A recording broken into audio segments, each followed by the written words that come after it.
ओम नमो भगवते वासुदेवाय। नमस्कार, स्वागत है आपका। आज की वीडियो में हम बृहस्पतिवार व्रत की कथा का रसपान करेंगे।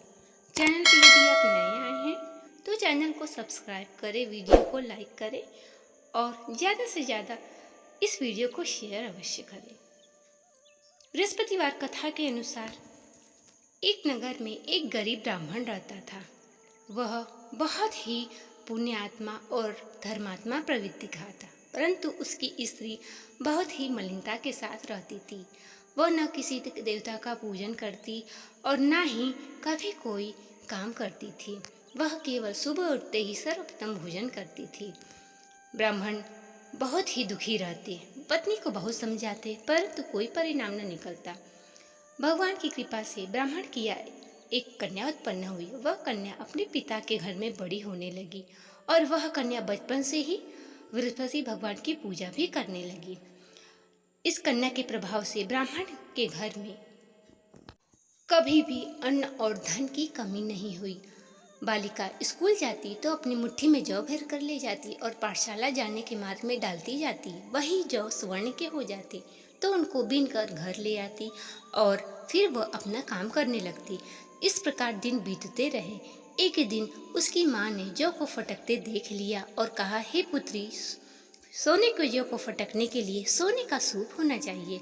वह बृहस्पतिवार का व्रत भी रखती थी। उसने भगवान से प्रार्थना की कि हे बृहस्पति महाराज, यदि मैंने सच्ची मन से आपकी पूजा की है तो मुझे सोने का सूप दे दो। इस प्रकार वह स्कूल चली गई। स्कूल से वह लौट रही थी तो उसे एक सोने का सूप मिला। वह उसे घर लेकर आई और उसी से जौ साफ करने लगी। एक दिन वह सोने के सूप में जौ साफ कर रही थी तो वहाँ से उस नगर का राजकुमार होकर निकला और इस कन्या के रूप को देखकर मोहित हो गया और राजमहल जाकर अन्न तथा जल त्याग कर उदास होकर लौट गया। जब राजा द्वारा राजकुमार की अन्न जल त्यागने का समाचार ज्ञात हुआ तो वो अपने मंत्रियों के साथ अपने पुत्र के पास पहुँचे और पूछने लगे, हे बेटा, तुम्हें किस बात का कष्ट है? किसी ने अपमान किया अथवा और कोई कारण है? तब वह कहता है, मुझे आपकी कृपा से किसी बात का दुख नहीं है, परंतु मैं उस लड़की के साथ विवाह करना चाहता हूँ जो सोने के सूप में जौ साफ कर रही थी। तब राजा ने कहा कि इस प्रकार की कन्या का पता तुम लगाओ, मैं उसके साथ तुम्हारा विवाह अवश्य करवा दूंगा। वह अपने पिता को कन्या के घर का पता बतलाता है। मंत्री उसके घर जाकर ब्राह्मण का कहता है कि तेरी पुत्री का विवाह राजकुमार के साथ होगा। ब्राह्मण तैयार हो जाता है। कुछ दिन बाद उस कन्या का विवाह राजकुमार के साथ संपन्न हो जाता है। कन्या के घर से जाते ही पहले की बात, ब्राह्मण के घर में गरीबी का निवास हो गया। अब तो अन्न बड़ा मुश्किल से मिलता। एक दिन ब्राह्मण अपने पुत्री से मिलने गया और अपनी सब हाल कहा। पुत्री ने कहा, पिताजी, आप माताजी को लेकर आए, मैं वह विधि बता दूंगी जिससे गरीबी दूर हो जाए। इस प्रकार वह अपनी पत्नी को लेकर अपनी पुत्री के घर पहुंचता है।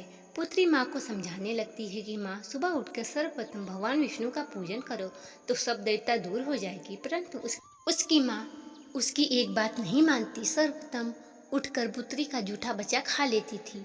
एक दिन उसकी पुत्री को बहुत गुस्सा आया और कोठरी से सारा सामान निकाल के उसमें उसके माँ को बंद कर दिया।